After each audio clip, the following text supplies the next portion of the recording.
Hey everybody, this is Mark Richards, the owner of Wasatch Recovery and a proud sponsor of Todd Sylvester's BeliefCast.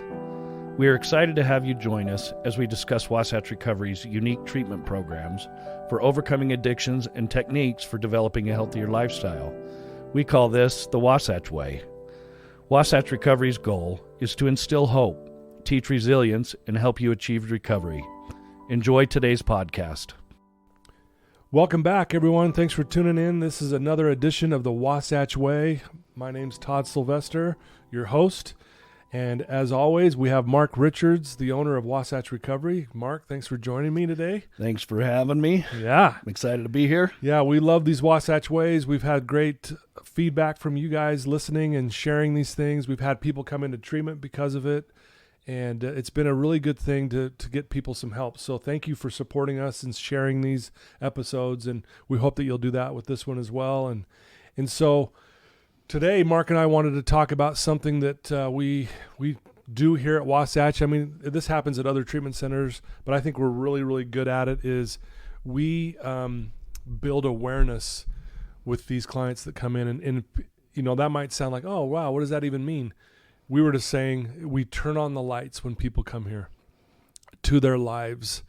And a lot of times they do not want us to turn them on, right? It's like, turn that back off. Yep. Because we basically are showing them this is the mess that's been created from your struggles, you know, and not in a shaming way, but you have to see what's going on. So love to hear your thoughts, Mark, on just kind of your perspective, because I think you're involved with our clients, which is really awesome. And you do a lot of talking and a lot of motivating these people to kind of do the right thing. And so I'd love to hear your thoughts on, you know, the awareness piece. Well, I love the whole awareness piece. I really do. I think that it's the one piece, just like you say, that is difficult for people because they have to get vulnerable or they have to humble themselves to really become aware of their situation or really accept their situation for what it is. Yeah. And that's where I think we're so good is, you know, people come in and maybe it's their first time coming to treatment. It may be their 10th time coming to treatment. And so often they're just not really aware of what is going on. They can't understand why they got in the situation that they're in. If somebody's returning, we often hear, I don't know what happened. Right. I don't know what happened. Yeah. I all of a sudden I was just here again. Yeah. And, you know, to be able to enlighten them, or just like you say, open their eyes and to get them to see what's going on is, in my opinion, probably one of the most important parts of the therapeutic process. Yeah. If they can't get to, you know, if they don't have any awareness around their situation, they're not going to get better. Absolutely. No, couldn't agree more. And you know, what's fascinating to me is, you know, and you know this too, Mark, we'll ask these clients who've come in, they've been to other treatment centers, they've gone through this whole thing for years. And I'll ask them, and our therapist will ask them, well, why do you use? Why do you blow up your life? And they literally go, I have no idea. It's like, you never learned that through all this thing, through all these processes you've been through. And it just blows my mind. And I think that's why we're really good here, because we want that person who comes through this program to leave here with, in my opinion, two of the most important questions. Who are you? And why did you blow up your life? If you don't know the reasons why you're blowing up your life, how can you address the problem? Right. So we get them there quickly, again, opening their eyes, like, okay, here's what we're seeing. This is probably why you're blowing up your life. And it's really awesome to watch when they go, I have never thought of it that way. Right. So we often say, you know, we break people down and then we build them up. Some people get a little bit nervous about that statement because they think, oh, they're going to break me down. No, we're not going to break you down in a negative sense. Right. We're going to make you aware of what's going on, and then we're going to address that problem, and then we're going to give you skills that will eventually make you better, you know, or keep you from doing what you've continually done over and over and over. Right.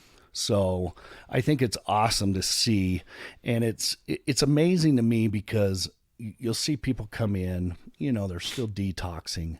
Yeah. They're still not processing very well. They're not retaining information very well. They're probably a little adverse to what we're trying to do. Yeah. Right. Right. And Exactly. and it's amazing, and it always happens about the same time, probably between week 3 and week 5, when somebody comes to residential. Right. All of a sudden that light bulb turns on, or you see their eyes are opened, and now they're going, oh my gosh, Yeah. wow, I'm a mess. Yeah. And that's why, here at Wasatch, we don't put a timetable on residential.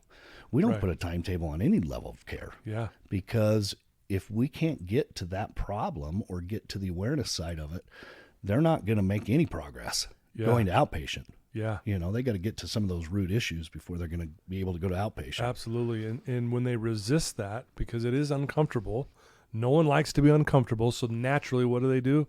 They get defensive and they don't want to go there. But the ones that will actually get vulnerable and allow that to happen and go, you know what? I do see now why I've been blowing up my life. I've been blaming so-and-so, or I've been blaming this or that. And then they get the chance to start taking accountability for what they've done.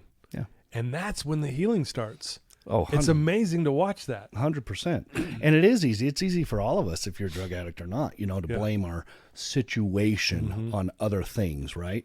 It's the way we grew up. It's, oh, my Yeah. family was dysfunctional, or we didn't have enough money, or, I could name 100 reasons why basically we get into the victim stance is what it is we can become victims real easy to our situations. Yeah. But if we allow ourselves to get in that mindset, your awareness goes away quickly. Yeah. And then you just feel bad for yourself, and you get stuck in this, Yeah. rotation of over and over and over, the insanity part of life, For sure. Oh, yeah. Trying to do the same thing over and over with a different result just doesn't work. Yeah. And we know that. Yeah. And so oftentimes I love to say to them, hey, do you believe we know what we're doing? And they'll say, well, yeah. And I go, okay, then listen. Listen to us. Listen to us. Yeah. And we'll tell you what you need to know. Yeah. And, immediately they go, oh, that's a little scary, because I might have to change a few things, Yep. and that's scary to change. Yes, right? it is. Yeah, you bring up a really good point there. I was thinking, what are some of the things we do here at Wasatch that really turn on the lights? Wendy McCarter, our clinical director, has a beautiful definition of addiction. And here's what it is: the perpetual avoidance of legitimate suffering. And I've loved that ever since I heard it from her several years ago. And I use it all the time. Always give her credit for that, because it really opened my eyes. Yeah. I'm like, man, that's so perfect. Because again, we avoid, just naturally, we don't like to feel discomfort. We don't like to feel pain, and it's understandable. But man, when you realize the reason why you're blowing up your life is you're avoiding legitimate suffering. If you lose a job, right, it's legitimate that you would suffer a little bit over that. Sure. It's legitimate. So addiction is, you're going to avoid that legitimate suffering by numbing out and going to use, right? It's legitimate if your parents divorce, that you would suffer over that. That's legitimate. It's legitimate that you get arrested and you're feeling sad and depressed and guilt and shame. That's legitimate suffering, if that makes sense. Yeah. So what we do here, just by sharing that definition, it turns on the lights. People, I hear it all the time. Man, I've never heard that definition ever.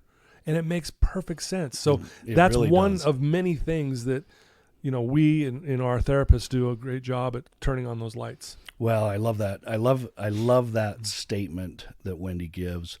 And what's funny is I could even point out my own situations of how I avoid, right? For sure. My own awareness. Mm-hmm. Instead of taking drugs and drinking alcohol, I can compartmentalize things and just set them on the shelf. Yep. Right? Yeah. And even myself, for so long, it's easy for me to detach myself from the problem, set it to the side, avoid it like crazy, and never want to address it, because, again, it hurts. You're suffering through that. Yeah. So that's the way that I've always done it. And finally, after years and years and years, all of a sudden I was made more aware of that.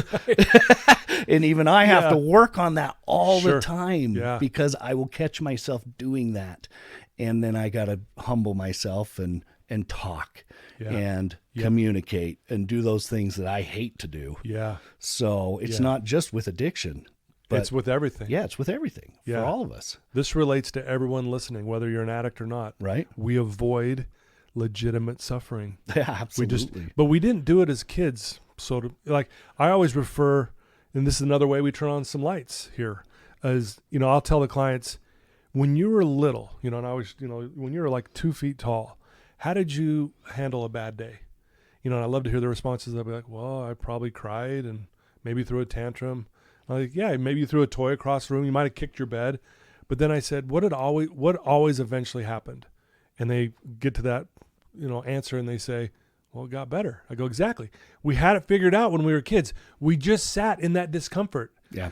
We legitimately just sat and suffered a little bit, which proved to us we could do hard things as kids, right? But now, when we see addicts, right, they've now taught themselves that when things get hard, I'm going to this now. Right. I'm not going to just sit in it like I did when I was a kid. So I'm always telling the clients here, you had it figured out when you were little. And just that awareness, they start going, oh, man, I never thought of it that way. Right. So you still have it in you. Oh, 100%. We just all we're doing is reminding you, or again, turning on the lights and let you see the awareness around this. Yeah, we're really too smart for our own good. Yeah. We think too much. If we would just cut our heads off, I say this to a lot of people, just cut your heads off and do what we tell you to do. Because if you think about it too much, that's what's causing you to go to those areas that are uncomfortable and you want to avoid. Yeah. And so, we're smart enough to go, if I take this or if I do this, I don't have to feel that suffering. Yeah. And we need to feel it. Yeah. And that is where we're so good here, is we create situations where they're going to have to feel. Yeah. And again, I see other places that we call it sitting on the surface. Mm-hmm. We don't want to quite get to any trauma because, that could create too much suffering for them. No, that's not true. Right. That is the suffering that they need to feel because they've felt that before, and that's what they're running away from. Yeah. Let's process through that stuff. Mm-hmm. Let's get that off of their shoulders. Yeah. Now, why would we ever sit on the surface? I know, and it reminds me of a quote by good old Mr. Rogers. If you can mention it, you can manage it. There you go. Right? And he would say that all the time. And think about that. That's what we do. Let's bring it up. Mention what you've been through. Talk about it. And then we can start managing this pain. We can start getting to a point where you're actually at peace with it. Yeah. Now, that takes a minute, obviously. We're not trying to pretend that happens overnight, but we get right to the heart of it. And I think that's another thing we do really well here. Oh, I totally agree. I love your quote, here in your office. And it's just such an eye-opener for people when they come in here on that first appointment. Yeah. And you make them read the quote, which states, the most delightful surprise in life is to suddenly recognize there's nothing wrong with you. And immediately the emotion that they feel, we see it all the time. Yeah. They go, holy smokes, I've never heard that in my life. All I've ever heard was I'm broken and I'm this and I'm that and whatever it is that's negative. Yep. And a lot of it they're creating in their own minds. Yeah. Right? Absolutely. We want them to quit creating those negative thoughts. Yeah. And all of a sudden they see something and, the tears will flow, but now you got to make them believe it. Yeah. And that's, again, where that awareness comes in. Yeah. If we can create a situation where that belief system changes, oh my gosh, we see the people flourish. Yep. And we see them just go straight up. Absolutely. It's amazing. Yeah. It's amazing. But it takes time, just like you say. And again, it's almost like from one day to the next, you see those lights turn on. Yeah. Their eyes are open and they go, holy smokes. And that's why we love what we do, because we get to see that. Right? It's awesome. I mean, it's so evident in people when those lights turn on. You're like, wow. Yeah. They got it. And we get after it on day one. So you bring up the quote you just read. So I met with a girl, one of our female clients this morning. She's brand new here. She's only been here a few days. And we're talking about this, and I had her read that out loud. And like usually what happens, she got very emotional. And I asked her, have you ever heard that before? Has anyone ever told you that exactly like that? And she said, no. And I said, it doesn't mean you don't have stuff to work on. What it means to your core, you're good. Yeah. You were born good and you're still good. You just have forgotten. And then I told her what I think the best definition of depression is pretending to be someone you're not. And then she really started crying. And I go, you can relate with that, right? And she goes, yeah. And I go, all this stuff you've been doing, drinking, lying, manipulating, that's not you. You weren't born a liar, a manipulator, a drunk. Right. Right? So you're going against who you really are. So you've been pretending for years. And I go, no wonder you feel sad and depressed. Right. Because you're going against who you really are. And it really hit her hard. And then I asked her, this is another one of those turn on the lights. She has a small child, at home waiting for her, and she misses her and all that. And so I said, would you ever give your child alcohol? And she looked at me like, never. And I asked her why. She goes, well, because that's messed up. I go, yeah, it is. But why wouldn't you give it to her? She goes, well, I wouldn't want to hurt her. And I go, yeah. And I go, because you what her? And she goes, because I love her. And I said, there's the problem. And she's again looking at me like, what are you going with this? And I said, you don't love you on the level you love her. So you put that poison in you, but you would never in a million years give it to your daughter. Never. Right. And again, floodgates. And I go, you've never heard that before, have you? And she goes, no, I never even realized that. I go, that's why you're here. You're here to learn to love you on that level. Right. I mean, how cool is that to be able to have them go, wow, because we always say this, Mark, this is not just a drug and alcohol program to get off that stuff. This is a life program. This is for you to experience joy again in your life. And again, that's the part of turning on the lights, to see this in that light and go, whoa, dude, she left here like going, I am so glad I'm here. It was so cool. Yeah. I love hearing that. I really do, because that's exactly what we're trying to do. And just like you say, in a matter of minutes, she's experiencing something she's probably never heard. Yep. And that's where we're so good is getting that light bulb turned on and making them aware of their situation around them. Sometimes that situation is so difficult that it's hard to get out of, because it is truly a life change. You know, life-changing events that have to happen in order for them to get out of that dysfunction that they've been living. Absolutely. And those are hard choices to make. But I can tell you, if they don't make them, we tend to see them again and again and again until they finally go, hey, guess what I did? I did what you told us to do. And sometimes you can't be with your spouse because it's dysfunctional. Sometimes you can't be with your family for a period of time. Sometimes you have to do things that will get you out of that dysfunction that you're living in. And that awareness is difficult to accept at times. Yeah. Absolutely. And so we're really good at that. But changing your environment becomes so vitally important, and they see that by the time they leave here. Yeah. And I think that's where they it's a struggle, and that's why it becomes a process. Yeah. But, if we can get to the root of the issue, make them aware of the root of their issues, allow them to process through the root of those issues, now they can experience joy again. Now they can experience all those feelings that they want to feel. Yep. And next thing you know, they're throwing up all that negative stuff to you. Absolutely. That's what I love. No, I love that. Is now they're anxious to just get rid of it all. Yep. Once they realize, oh my gosh. Yeah, I can do this. This is awesome. Yeah. No, that's beautifully said. One of our rules in process is I don't know is not an answer. Right. And I really believe, our processes here are the best. I really do. Because I hear it from the clients who've been everywhere, and they're like, man, we've never processed like this before. And I was in a process on Monday with Wendy. It was Wendy and I, our clinical director, and she's really good at getting someone to process their hurt, their trauma, and in a way that they're coming up with the answers. I love that. And she guides them in such a way so they get to the, instead of, because it's easy for us to go, well, here's what you're missing. She guides it really well. And we had a really good one on Monday about relationships and how that plays a part in all this. And it was fascinating. I mean, I was even going, okay, I'm learning some stuff here, man. I was like, dang. That's why I don't go to group. Yeah, because I know. I learn way too much about myself. Like, oh, I got to be a little better at home. Right. I really thought that, but I point that out for our listeners. Like, again, I know it sounds like we're always bragging about Wasatch, but we kind of are, because I just think we do things a little differently here. And I'm not saying that other people don't do great jobs. There's other great places, but our processes are fantastic in a way. We get them uncomfortable, but at the same time they come up with the answers. And without fail, this person Wendy and I processed on Monday, I talked to them on Tuesday, and they were in the hot seat, man. They were sweating bullets and having a hard time. I said, how do you feel today? And it's like, I feel so much better.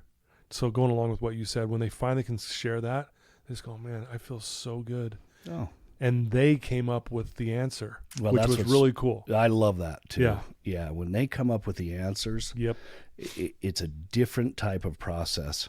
And so often, we hear that people are trying to teach people what drugs and alcohol are. Yeah. These people know that. They don't need to hear that. They don't need to hear any of that. They know what drugs and alcohol do to them. Yep. Yeah, they could teach us all that stuff. It's just not what they need. And frankly, just like you said, yes, we're a drug and alcohol program, but we're also a mental health program. And we know that if you don't have joy in your life, you're going to continue to struggle. Yeah. And that's where we're headed, is trying to get that mind, body, and spirit right to that point where, again, they can experience joy. Yep. Know that when times are hard, that they're going to pass quickly. Yep. And just like your statement says, you're okay. Yeah. You're going to be okay. Yeah. You just got to believe it. Yeah. Before you start self-sabotaging, believe you're going to be okay in the next 24 hours or 48 hours. Right. You're okay. You just don't know it yet. Yeah, you just don't know it yet. You just got to believe that, hey, have a little faith in yourself. Yeah, totally. No, I love that, man. That's, again, very well said. And I think we just do things a little different in the sense that we turn on the lights, and a lot of times when you turn on the lights, as good as the lights look, when they see the mess, it's like, we hear this a lot, turn those off. I'm comfortable in the dark, right? I'm comfortable in this misery, even though, no, over here is the goodness. But it's just fun to watch, again, the transitions and how we do that. So I just think we do a really good job in so many levels with creating awareness. And one of my favorite quotes, and I apologize, I don't know who said this, so forgive me. It wasn't me, but I love this.